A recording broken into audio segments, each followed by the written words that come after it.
कलरिंगसाठी किंवा कंडिशनिंगसाठी मेहंदीचा उपयोग भरपूर जण करतात आणि तुम्ही पण जर करत असाल तर मेहंदी कशा प्रकारे भिजवायची जेणेकरून तुमचा जो कलर आहे केसांचा तो पण खूप सुंदर येईल, तुमच्या केसांची कंडिशनिंग होईल, केसांमध्ये एक नवीन शाईन येईल, त्याचबरोबर तुमचे केस जे आहेत ते वाढायला मदत होईल। तुम्ही बघू शकता रिझल्ट खूप सुंदर, केसांमध्ये चमक येते, स्मूथ सिल्की केस बनतात। त्यासाठी आजचा व्हिडिओ मी तुमच्यासाठी घेऊन आलेली आहे। यामध्ये तुम्ही काय काय टाकायचं जेणेकरून तुमचे केस जे आहेत ते वाढायलाही मदत होईल, त्याचबरोबर तुमच्या केसांचे जे कंडिशनिंग आहे ती पण खूप सुंदर प्रकारे होईल। बजी बबल्स मध्ये तुम्हा सगळ्यांचं स्वागत आहे। आज मी तुमच्याबरोबर शेअर करणार आहे मेहंदी भिजवताना कोणती काळजी घ्यायची, कोणत्या ट्रिक्स वापरायच्या जेणेकरून तुमचे केस जे आहेत ते खूप सुंदर, शायनी आणि लांब दाट होतील। जर तुम्हाला माझा हा व्हिडिओ आवडला तर चॅनलला लाईक, शेअर, सबस्क्राइब करायला विसरू नका। 365 डेजच्या या सिरीजमध्ये आजचा माझा 13वा एपिसोड आहे declutter clean organize DIY series. जर तुम्हाला आवडली तर चॅनलला सबस्क्राइब करा, माझा दुसरा चॅनलला पण तुम्ही लाईक, शेअर, सबस्क्राइब करायला विसरू नका। त्यासाठी सगळ्यात पहिला इन्ग्रेडियंट जो आहे तो आहे मेथी। मेथी आणि कढीपत्ता हा मी रात्रीच भिजवून ठेवला होता, त्यामुळे आता मस्तपैकी मेथी दाणा जो आहे तो भिजला आहे। त्याचा सगळा अर्क जो आहे तो या पाण्यामध्ये उतरला आहे आणि आपण याचंच डिकॉक्शन बनवणार आहे, ज्याने तुमचे केस जे आहेत ते स्ट्रॉंग होण्याला, तुमचा स्काल्प जो आहे तो हेल्दी बनायला मदत होईल। आणि हे तुम्हाला माहितीच आहे, मेथी जी आहे ती आपल्या केसांना स्मूथ करते, सॉफ्ट करते। नेक्स्ट इन्ग्रेडियंट इथे मी बीटरूट घेतलेला आहे।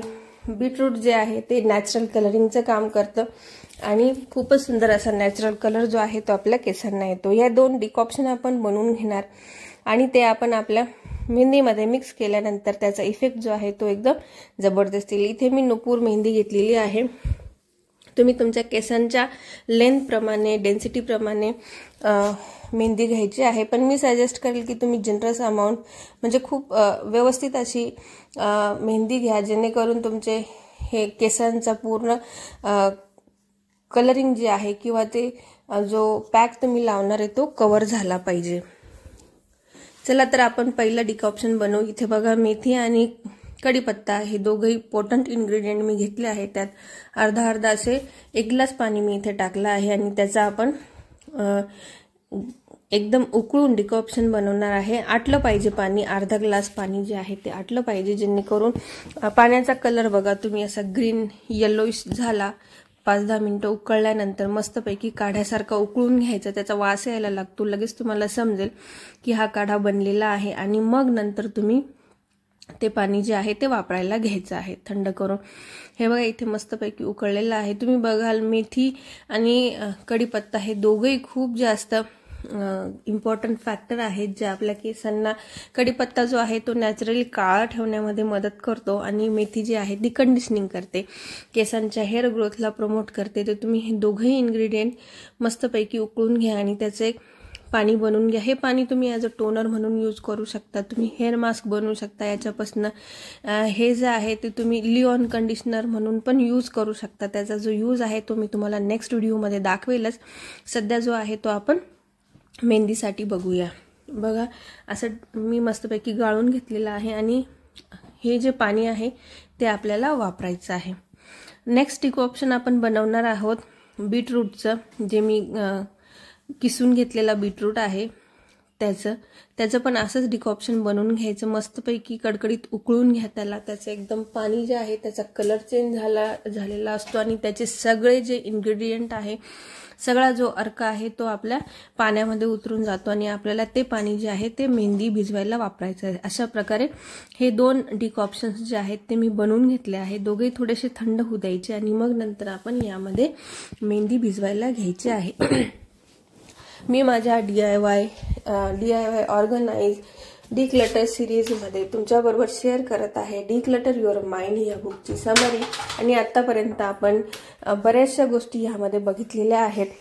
तर आपण यावेळेस बघूया की कोणते 4 कारणं आहेत ज्याने आपल्याला मेंटल क्लटर जे आहे ते बनत जातं आणि आपल्याला त्याच्यापासून काय प्रॉब्लेम्स होऊ शकतात। तर याचे 4 रिझन्स असू शकतात। डेली स्ट्रेस, नंतर आपल्याजवळ खूप साऱ्या चॉईसेस असणं, खूप साऱ्या गोष्टी असणं आणि निगेटिव्हिटी। या 4 गोष्टींमुळे मेनली आपल्याला मेंटल स्ट्रेस जो आहे किंवा एक आपण म्हणतो की ती स्टेट जी आहे आपली मेंटल क्लटरची ती येते. तर आपण आज बघणार आहोत, आपण आज डिस्कस करणार आहोत पहिला रिझन जे आहे डेली स्ट्रेस.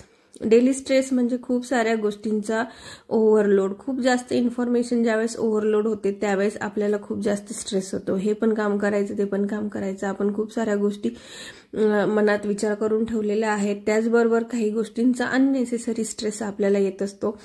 जसं मुलांच्या एक्झाम चालू आहे, त्यांची एक्झामची तयारी करून घेणं, त्यांची हेल्थ ठीक ठेवणं, फॅमिलीची हेल्थ ठीक ठेवणं, त्याचबरोबर आपल्याला आपल्या गोष्टी ज्या आहेत, आपल्या रुटीन लाईफसाठी लागणाऱ्या ज्या गोष्टी आहेत, फिजिकल क्लटर आहे, घरातलं सगळं पसारा म्हणा, या सगळ्या गोष्टी ज्या आहेत त्या आपल्याला लीड करतात डेली स्ट्रेस कर.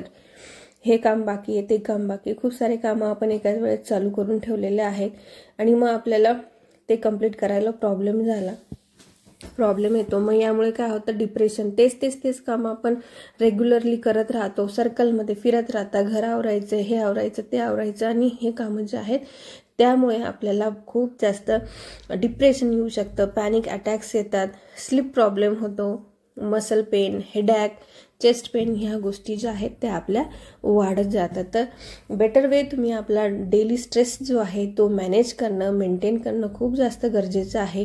काही गोष्टी ज्या आहेत तुम्ही वेळेनुसार त्याची लिस्ट बनवा, टू डू लिस्ट बनवा.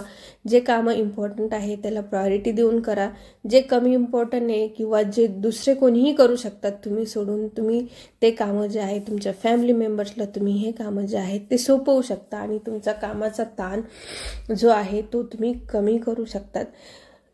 ॲट द एंड तुमची हेल्थ चांगली राहिली, आपली हेल्थ चांगली राहिली तर पुऱ्या फॅमिलीची हेल्थ जी आहे ती चांगली आणि व्यवस्थित राहते. त्यामुळे आपल्याला मेंटल स्ट्रेस जो आहे तो कमी करण्यावर भर दिलाच पाहिजे, जेणेकरून आपला फिजिकल स्ट्रेस जो आहे तो कमी होईल आणि आपली प्रोडक्टिव्हिटी जी आहे ती वाढण्यास मदत होईल. Back to DIY, back to mehndi. Next जी रिझन आहे ते आपण नेक्स्ट व्हिडिओमध्ये डिस्कस करूया. Back to mehndi DIY.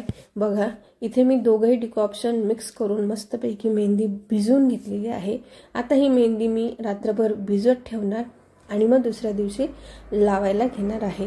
Again मी दुसऱ्या दिवशी लावताना त्याच्यामध्ये एक स्टार इन्ग्रेडियंट ॲड करेल, ज्यामुळे आपली जी केसांचा जो कलर आहे तो डार्क होईल आणि तो कलर जो आहे तो जास्त दिवस टिकेल. तर हे बघा, दुसऱ्या दिवशी मी भिजून ठेवलेली मेहंदी ओपन केली आणि त्यामध्ये मी टाकणार आहे कॉफी पावडर. नुसतीच कॉफी पावडर टाका, जेणेकरून तुमच्या मेहंदीचा जो कलर आहे तो अजून गाढ होईल. 1 तास आधी तुम्ही टाकायची आहे आणि मग नंतर तुम्ही ही मेहंदी 1 तासानंतर लावायला घ्यायची आहे. अशा प्रकारे मस्त मिक्स करून घ्या. यामध्ये तुम्ही कोकोनट ऑइल पण टाकू शकता 1-1.5 चमचा, जेणेकरून मेहंदी लावताना जो ड्रायनेसपणा येतो तो कमी होईल. आणि अशा प्रकारे तुम्ही मेहंदी लावायला घ्या. मेहंदी लावायच्या आधी नेहमी मी माझ्या कपाळावर, कानाच्या पाठीमागे, मानेला, गळ्याला कोकोनट ऑइल, नारळाचं तेल लावून घेते. कारण बरेचदा असं होतं की मेहंदी लावताना इकडे तिकडे त्याचे शिंतडे पडतात आणि मग तो पोर्शन तेवढा लाल होतो. तर त्यासाठी बचाव करण्यासाठी तुम्ही नारळाचं तेल असं लावू शकता. जर तुम्ही नारळाच्या तेलाला कम्फर्टेबल नसाल तर तुम्ही व्हॅसलीन लावू शकता, कोणतेही मॉइश्चरायझर जे आहे ते लावू शकता. मेन एम आहे की तो पोर्शन जो आहे तो लाल झाला नाही पाहिजे. नेक्स्ट मग आपण एक छोटे छोटे प्लेट्स घेऊन तुम्ही मेहंदी लावायला चालू करा. इथे ग्लोव्ज तुम्ही घालू शकता किंवा प्लास्टिकच्या पिशवीने पण तुम्ही लावू शकता, पण मी हातानेच लावणं प्रिफर करते कारण माझे केस मोठे आहेत आणि व्यवस्थित जे लावणं आहे ते आपण आपल्या बोटांनी लावू शकतो.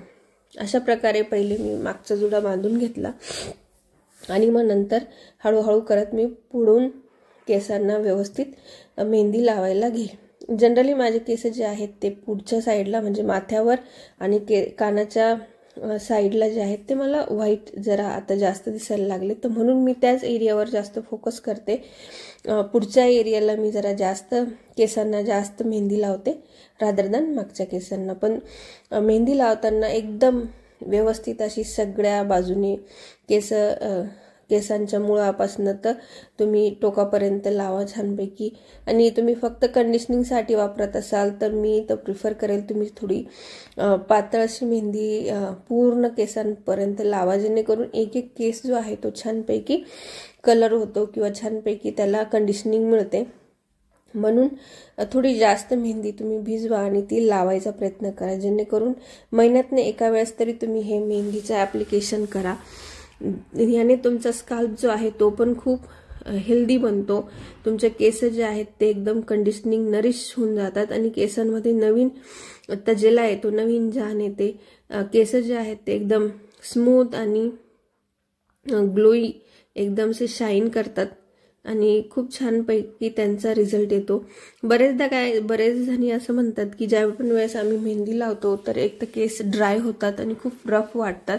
तर त्यासाठी मी तुम्हाला ट्रिक सांगते. मेहंदी लावल्यानंतर ज्यावेळेस आपण धुतो तर ती फक्त साध्या पाण्याने धुवा, शॅम्पूचा वापर करू नका. व्यवस्थित क्लीन करून घ्या मेहंदी आणि मग जर तुम्हाला वेळ असेल तर त्यांना थोडंसं वाळल्यानंतर सेमी ड्राय झाल्यानंतर त्याला मस्तपैकी तेलाने ऑइलनी चंपी करून घ्या. मस्त एकदम तुम्ही त्याला भरपूर तेलाने अशी तुमच्या केसांची मसाज करा, टोकापर्यंत त्याला व्यवस्थित तेल लावा, चंपी करा आणि मग नंतर दुसऱ्या दिवशी छानपैकी शॅम्पूने, जर तुम्ही कम्फर्टेबल असाल, भरपूर तेलात तुम्हाला कुठे जायचं नसेल, जसं आपण सॅटर्डेला तुम्ही फ्रायडेला मेहंदी लावली, सॅटर्डेला तुम्ही एक दिवस तुम्ही ठेवू शकतात आणि संडेला रविवारी तुम्ही केस धुवू शकतात. तसं 1-2 दिवस जरी तुम्ही ते तेल ठेवलं केसांना तरी केसांवर खूप छान कलर येईल आणि एक स्मूथ कंडिशनिंगचा इफेक्ट जो आहे तो तुमच्या केसांवर जास्त होईल आणि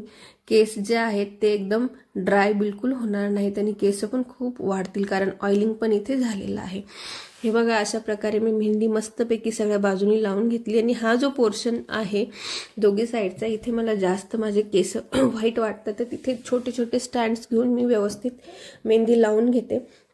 अशा प्रकारे मी माझ्या मेहंदीचं ॲप्लिकेशन केलेलं आहे आणि मग याला मी 3 ते 4 तास शॉवर कॅप घालून वाळू देणार आहे. धुतल्यानंतरचा रिझल्ट बघा, केस एकदम शायनी झालेले आहेत, एकदम मस्त कलर आलेला आहे.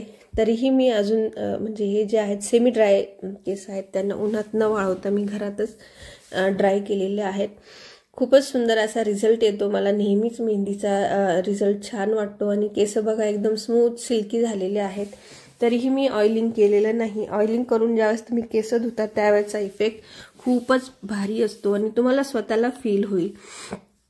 तर हा असा मेहंदी पॅक तुम्ही जरूर ट्राय करा. तुमचे सगळे ड्राय बेजान केस जे असतील ते एकदम मस्त होतील आणि त्याचबरोबर तुमच्या केसांची हेअर ग्रोथ पण होईल, केस वाढायला मदत होईल. ही गोष्ट एकाच ॲप्लिकेशनमध्ये होत नाही. नॅचरल रेमेडीज ज्या असतात त्यांना नेहमीच कन्सिस्टन्सीची गरज असते. तर तुम्ही मंथली एकदा लावायला सुरुवात करा. तुमचे केस बघा एकदम सुंदर होतील आणि त्याचा जो इफेक्ट आहे तुम्हाला 3-4 महिन्यामध्ये थोडा थोडा दिसायला लागेल. तुम्हाला माझे व्हिडिओज कसे वाटले, माझी इन्फॉर्मेशन कशी वाटली, जरूर तुम्ही कमेंट करून कळवा. जर तुम्हीही ऑर्गनाइज, डिक्लटर किंवा क्लिनिंग करणाऱ्या गोष्टींमध्ये इंटरेस्टेड असाल तर माझे दुसरे पण व्हिडिओ आहेत ते तुम्ही जरूर बघा, तुम्हाला नवीन आयडिया येतील. त्याचबरोबर स्किन केअर, हेअर केअर तुम्हाला आवडला तर चॅनलला लाईक करा, आपल्या फ्रेंड्स फॅमिलीबरोबर शेअर करा, कारण केसांचे प्रॉब्लेम हा खूप कॉमन विषय आहे. तर जरूर शेअर करा, सबस्क्राईब करा. भेटूया नेक्स्ट व्हिडिओमध्ये. तोपर्यंत बाय.